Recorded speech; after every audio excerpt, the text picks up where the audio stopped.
Okay, so no big introduction for the video, so we can get right to the point. We've done enough trolling, you feel me?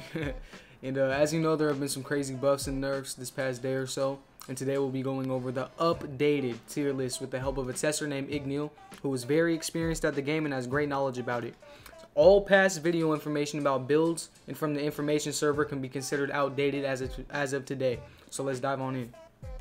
So first, we're going to start off with subclasses, and then we're going to jump into actual builds and normal super classes. So for subclasses, there's only 3, so there's going to be 3 ratings, S, A, and B, basically 1, 2, 3. And because there's only 3, we have Bard at the top. Overall, best subclass, gives guaranteed vulnerability. Whenever you're fighting bosses, you want this on a boss. Second place, we have Alchemist. You can get vulnerability, but not consistent though. And you can go Bard 90% of the time, but if you do go Alchemist, you should go one on a character with high Arcane. So Dangerous Mixture at least does some damage. This could also be good on Dark Sigil on Assassin.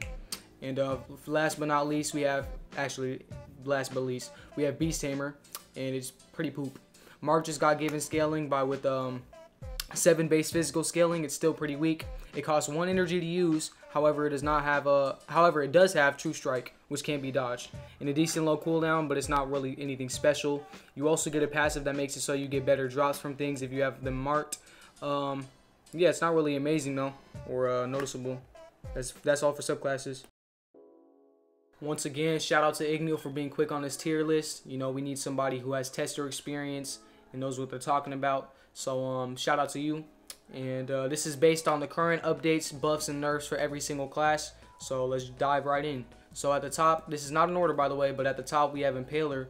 And Impaler is an S tier class because it has 120% damage buff the closer you are to 0.1 HP, or maybe at 1% HP if it's percentage based. And so it's absolutely amazing. 2 AoE skills, Eruption and Bloody Shot if that's what the actual name is. But overall, it's an amazing class. And yeah, it's good for Thorian too. So now let's look at Necromancer. So Necromancer has crazy survivability. You can revive, and the recent buffs just buffed it a lot too.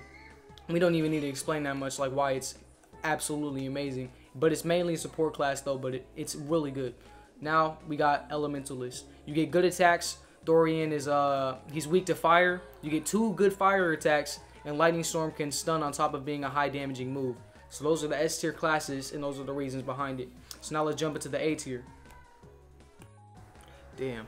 Now looking at the A tier classes, I really never thought I'd say this, but Monk, you got me. It deserves its respect. So Monk, it requires setup. It's not as bad.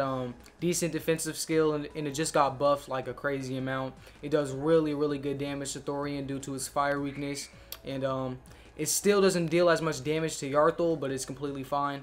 And yeah, we should base the class scalings off of the strongest boss rather than the weakest one, which is understandable. So overall, Monk, you Monk players, you deserve your respect, I admit. Next, we got Assassin.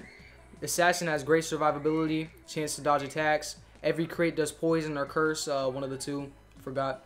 And with the recent update with Thorian Dagger applying debuffs on vulnerable enemies, that's huge.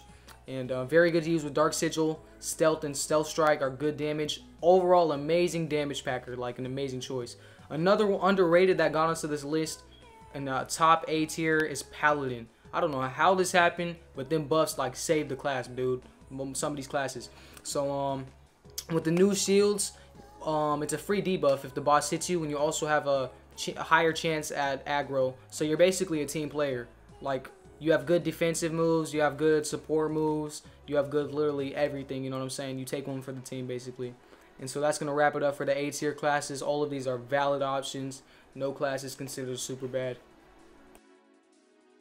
Okay, next on the list we have our B tier classes. So this includes Rogue and Berserker, as much as I hate to say it. So with Rogue, it doesn't really excel in any DPS or any particular field. It just got given buffed damage against bleeding enemies, and if the damage is big enough, then this could be considered A tier. Also really good money farm, as I've said before, but overall we're gonna have to see if it gets buffed more, if it gets nerfed, or wherever this is gonna be. But currently it's between B and A, somewhere between there.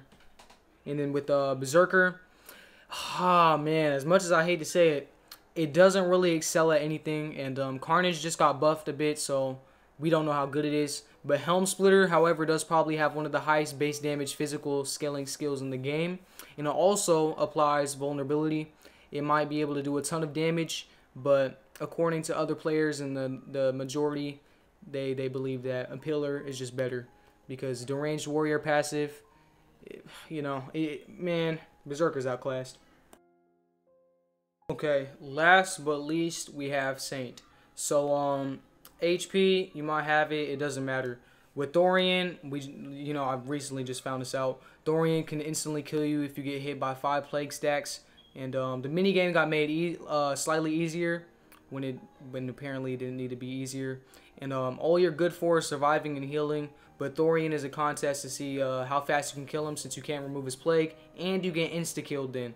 So you can heal. No, Igneo says you can't.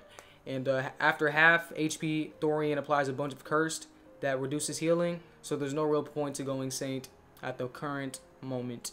And now we're going to take a look at Dark Wraith. Dark Wraith is really confusing. So Dark Wraith, before today, it was straight up S tier. But after the updates, Igneo said it's probably somewhere between an A and a B, because it hasn't really been tested. And the Dark Beasts might not be a good enough carry, you know what I'm saying? But you can summon them out and potentially get 2 different stuns, so it's good in that in those regards. But it could be slow though, and you might have to dual split stats, being Arcane and Luck. And so Arcane, so your summon is good, but Crit, so you get the orbs to summon decent wolves. And overall, it's TBD, to be determined, because we need to do some more testing on the build. We need to see what type of potential and what type of builds it has. But overall, that's basically the tier list. This is based on all the new updates and everything. And instead of trolling y'all and saying monkey's ass, it deserves its respect and everything. And yeah, have a good day.